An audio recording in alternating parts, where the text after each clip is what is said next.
يا مساء الخير، عاملين ايه؟ وحشتوني كتير كتير. شكرا جدا على كل تعليقاتكم الجميله على الفيديوهات اللي فاتت. مبدئيا كده دي كانت يعني خروجه كده. كنت مضطره انزل يوم الخميس بالليل كده، قضينا السهره كلها عند الدكاتره. كنت تعبانه شويه، بنعمل اشاعات بقى وتحاليل، وما توفقتش ان انا اعمل كل حاجه مع بعض، الحمد لله. المهم، دلوقتي بقى انا عايزه اقول لكم ان احنا هنعمل حاجات كتيره قوي في الفيديو ده، وهقول لكم على حاجات كتيره ممكن نعملها. يعني انا مبدئيا كده بقول لكم ان احنا رحنا كذا مكان. رحت سموحه، ورحت عصير الكتب، ورحت اماكن كتير، والدنيا كانت بتمطر. رحت فتح الله، اشتريت شويه حاجات ومطر لما بصوا بهدلت الدنيا، ومكناش لاقيين حاجه نركبها. الوضع كان غير مستتب تماما، بس الحمد لله. مبدئيا كده انا عايزاكي يوم الجمعه تقومي تظبطي كده الدنيا مع نفسك كده، وتعيشي الدنيا مع حالك زي ما قلت لك الفيديوهات اللي فاتت. وانا ان شاء الله بكره انزل لكم الفيديو بتاع يوم الجمعه. انا اصلا حاليا دلوقتي بصور لكم روتين يوم الجمعه وبعمل ايه بالظبط. فانا حرفيا بدلع نفسي معاكم، يعني افتكرت ده ان انا لازم ادلع نفسي، فافتكرت ده ان انا اعمله معاكم. اشتريت لعبتين للزين.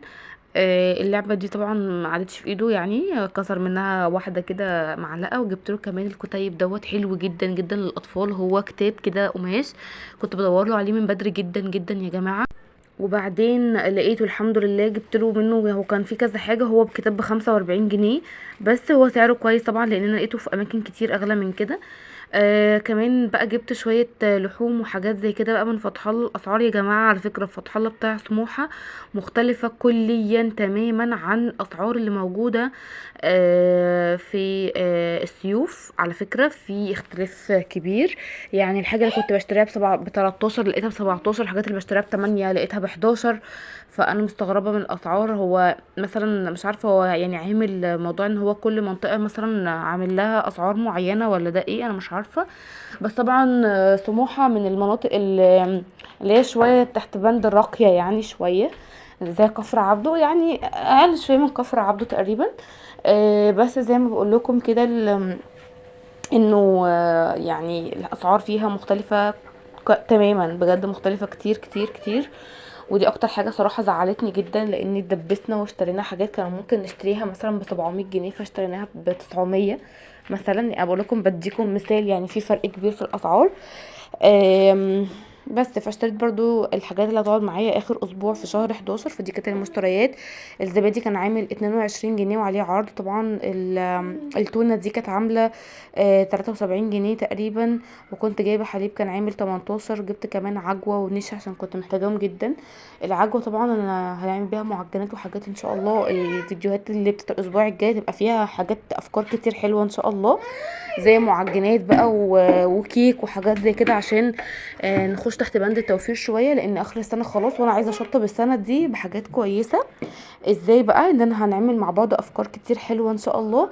آم، هتبتدي من بكره كمان في الروتين بتاع بكره في افكار كتير حلوه اقتصاديه للفطار. وهعمل لكم افكار اقتصاديه كتير كمان للغدا. هنا بقى زي ما انتم شايفين كده بنظم الحاجة في التلاجة وفي في التربو. انا بصراحة دايما بحب اعمل الموضوع ده، وعادة ممكن تلاقوني مش بصور كتير لان انا مش بلحق. يعني يا دوبك اول ما بخش الشقة على طول بحط الحاجة على طول في اماكنها. بستريح شوية بقى كده ببدأ احط الحاجة في اماكنها، فممكن ما اكونش قادرة اصور لكم ده كله. طبعا انا بوريكم الحاجة اللي انا جبتها. كنت جايبة عجوة، كنت محتاجاها جدا عشان هعمل بيها قراقيش ومعجنات حلوة قوي ان شاء الله الفيديوهات الجاية.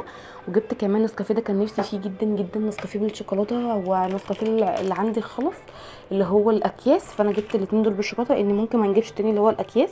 عايزين نعمل حاجات كده اقتصاديه الفتره الجايه يا جماعه، لان الاسعار مش طبيعيه. زي ما زي ما قلت لكم الاسعار مختلفه تماما عن الفتح الله اللي موجود في السيوف. معرفش ليه، معرفش هو بيعمل الموضوع ده ليه. فالاسعار مش احسن حاجه طبعا. اسعار مختلفة كليا يعني. وكمان ازيد شوية، ممكن تبقى في حاجات ازيد 10 جنيه، وحاجات ازيد 5 جنيه، وحاجات ازيد 2 جنيه، وهكذا. طبعا الرز دوت انا جبت منه الرز ده يا جماعة لكل فرد 3 اكياس. ده رز مدعم كده من الدولة ب14 جنيه الكيلو. فجبت منه 2 كيلو كده اجربهم. وبدأت بقى ان انا اخش على التربو ارص كل الحاجات اللي انا جبتها. علشان تبقى كل حاجة عندي جاهزة ومجهزة ان انا ابدا ان انا اشتغل عليها على طول او اخد منها على طول. فاهمين قصدي؟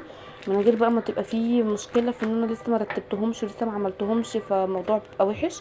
لا، فهي كده مترتبه افضل بكتير. وده كان فيديو النهارده لطيف وخفيف وبسيط، واستنوا الفيديو بتاع بكره ان شاء الله. باي.